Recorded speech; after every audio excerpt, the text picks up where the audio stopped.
suatu kejahatan atau kriminal yang terorganisir, yang terlibat dalam berbagai kegiatan ilegal seperti perdagangan orang, perdagangan narkoba, prostitusi, penipuan, dan masih banyak kegiatan kriminal lainnya. Dan bahkan sampai ke dunia olahraga pun mereka bisa kendalikan dengan cara yang sangat terstruktur, rapi, bahkan tidak terdeteksi oleh aparat hukum di mana tempat mereka melakukan kejahatan tersebut. Sekelompok orang-orang ini biasa disebut dengan mafia. Kata mafia diidentikan dengan jaringan kejahatan yang dilakukan oleh sekelompok orang atau biasa kita sebut gangster. Mereka biasanya memiliki jaringan yang luas dan dapat beroperasi di tingkat lokal, nasional, atau bahkan internasional dengan struktur yang hierarkis, yang terorganisir dengan baik, dan dengan menggunakan kekerasan serta ancaman untuk mencapai tujuan mereka. Mereka juga seringkali memiliki koneksi-koneksi besar yang kuat di dalam suatu sistem pemerintahan suatu negara, sehingga sulit dihentikan oleh hukum dan penegak hukum. Berikut adalah mafia yang paling kejam dan paling besar di dunia yang terkenal dengan kekajamannya. Mara Salvatrucha, atau biasa disebut MS-13. Geng ini berdiri pada tahun 1980-an selama Perang Saudara di Los Angeles. Namun, kini diketahui mereka telah menyebar ke Amerika Tengah, Meksiko, dan Amerika Serikat dengan sebagian besar anggotanya terdiri dari imigran asal El Salvador dan negara Amerika Tengah lainnya. Gangster ini bergerak di berbagai bisnis gelap mulai dari prostitusi, narkoba, hingga perdagangan manusia. Yang menyeramkan dari gangster ini, mereka terkenal tak segan menghabisi nyawa orang untuk dijadikan tumbal pemujaan satanisme. Di tahun 2017, anggota MS-13 tercatat membunuh sekitar 8 orang Amerika hanya dalam waktu kurun 1 bulan untuk dijadikan persembahan ritual menyimpang. Pada bulan Januari 2023, sebuah unggahan mengenai geng mafia Mara Salvatrucha belakangan viral di media sosial Twitter.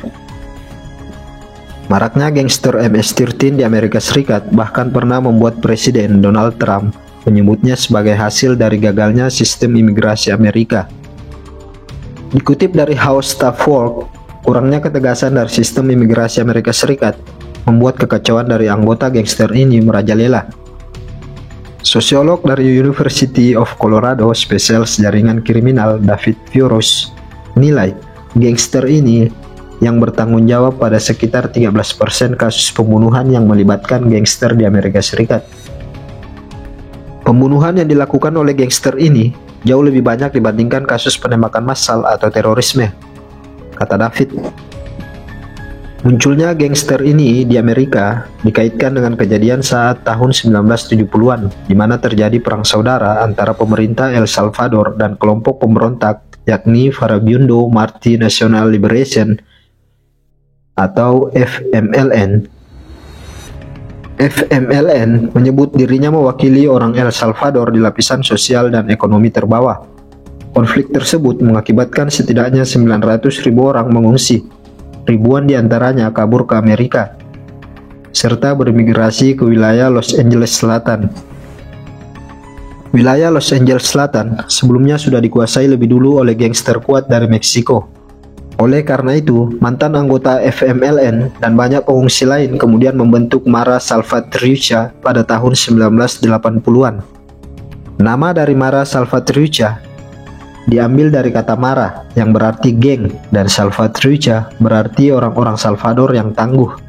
Sebutan angka 13 pada MS-13 konon merujuk pada huruf M yang merupakan huruf ke-13 dari abjad.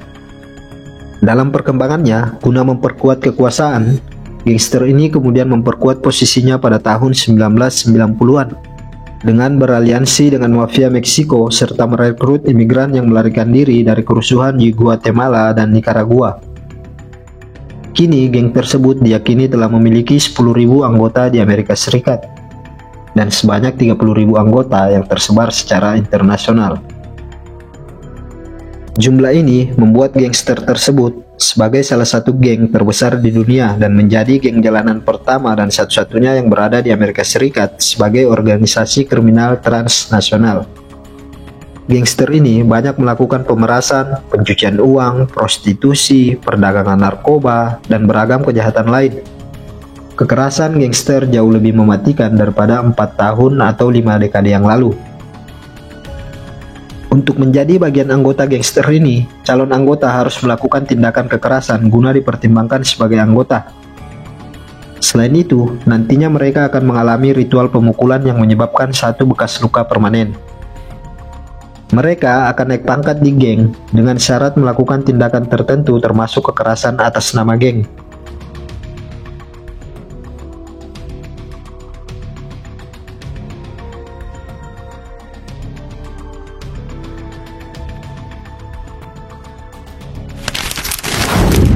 Kartel Sinaloa.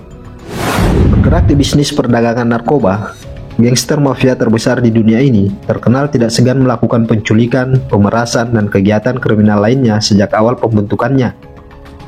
Bahkan, kedua pemimpinnya yakni El Chapo dan El Mayo adalah dua orang yang dianggap sebagai salah satu gembong narkoba paling kuat di Meksiko dan salah satu organisasi kriminal terkuat dalam sejarah. Di tahun 2023, penangkapan Evidio Guzman Lopez, putra El Chapo, oleh kepolisian Meksiko berujung pada teror penembakan dan pembajakan yang menjatuhkan 29 orang korban.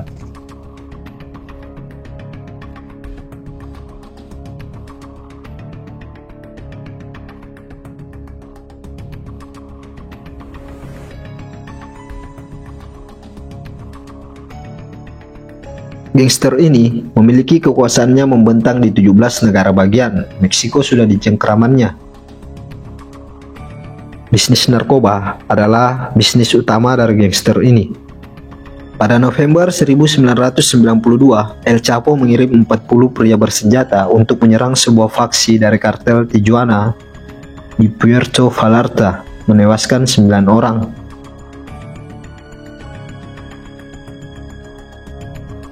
Kartel Tijuana menanggapi serangan tersebut dengan mencoba membunuh El Chapo di Bandara Guadalajara pada tahun 1993. Dalam upaya pembunuhan tersebut, kartel Tijuana gagal mengeksekusi El Chapo dan justru membunuh seorang kardinal Meksiko. Kartel Sinaloa juga dikenal kejam karena tak ragu menculik, menyiksa, dan membantai anggota geng kriminal saingannya. Singkat cerita, El Chapo sempat melarikan diri ke Guatemala, di mana dia ditangkap 2 pekan kemudian. Palma Salazar ditangkap pada 1995. Meski El Chapo ditangkap, operasional kartel Sinaloa dijalankan saudara laki-laki El Chapo. El Chapo sendiri tetap mempertahankan kendali dari penjara, menyampaikan pesan melalui pengacaranya.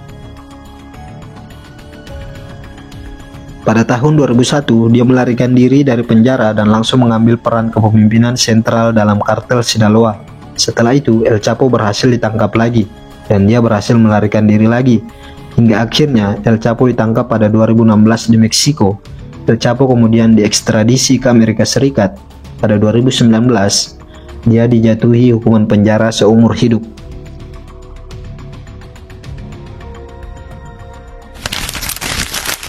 Yakuza. Kelompok ini bukan hanya ditakuti di Jepang, tapi juga seluruh dunia karena berdarah dingin dan tak segan membunuh orang untuk kepentingan bisnis kelompoknya. Uniknya, sejarah dari gangster kriminal ini tercatat cukup panjang, bahkan gerakannya sudah tercatat sejak tahun 1612.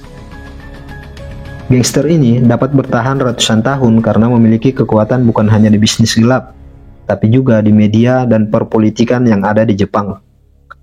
Anggota Yakuza harus selalu setia pada organisasinya, sebab jari kelingking kiri mereka akan dipotong sebagai bentuk penebusan dosa jika gagal untuk setia dalam beberapa hal. Loyalitas dari anggota gangster ini sangat luar biasa. Mereka akan saling melindungi dari ancaman apapun, termasuk terhadap keluarga mereka sendiri. Kejayaan kaum Yakuza berubah setelah Jepang menyerang Pearl Harbor. Militer mengambil alih kendali dari tangan Yakuza. Para anggota Yakuza akhirnya harus memilih apakah bergabung dengan birokrasi pemerintah, jadi tentara, atau masuk penjara. dan dapat dikatakan pamor Yakuza menjadi tenggelam. Singkat cerita, pada masa kini keanggotaan Yakuza diperkirakan telah menurun tajam, tetapi bukan berarti tidak berbahaya. Di era 1980-an, Yakuza mengembangkan sayap mereka hingga ke Amerika Serikat dan ikut masuk dalam bisnis legal untuk mencuci uang mereka. Dalam operasinya, Yakuza membeli aset di Amerika, dan salah satu yang pernah mencuat ke media adalah keterlibatan Prescott Bush, saudara dari Presiden George Bush, dalam transaksi penjualan perusahaan aset manajemen International Financing dan Settlements di awal 1990-an. Berbeda dengan organisasi kriminal di belahan dunia yang lain, Yakuza tidak pernah berstatus ilegal atau terlarang meskipun berhadapan dengan undang-undang ketat yang semakin membatasi aktivitas mereka.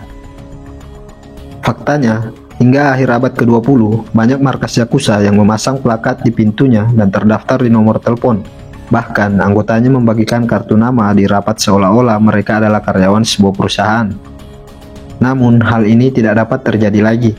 Dalam 3 dekade terakhir, pemerintah Jepang telah memperketat undang-undang untuk melemahkan pendanaan gangster kriminal ini.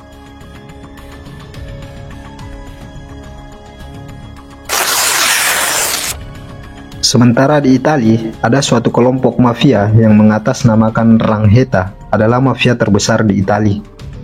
Mafia ini pernah terlibat dalam skandal sepak bola Liga Italia Serie A pada tahun 2006, melibatkan klub terbesar pada saat itu yaitu Juventus.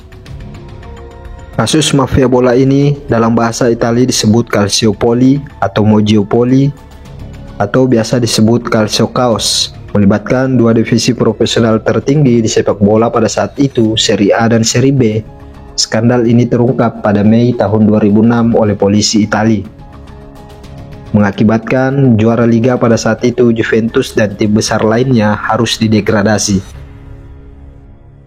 Oke guys, itulah video pembahasan kita kali ini mengenai kekejaman mafia atau gangster yang pernah ada di dunia.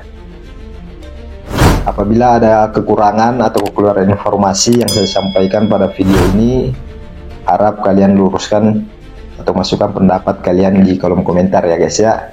Oke guys, saya undur diri. Assalamualaikum warahmatullahi wabarakatuh.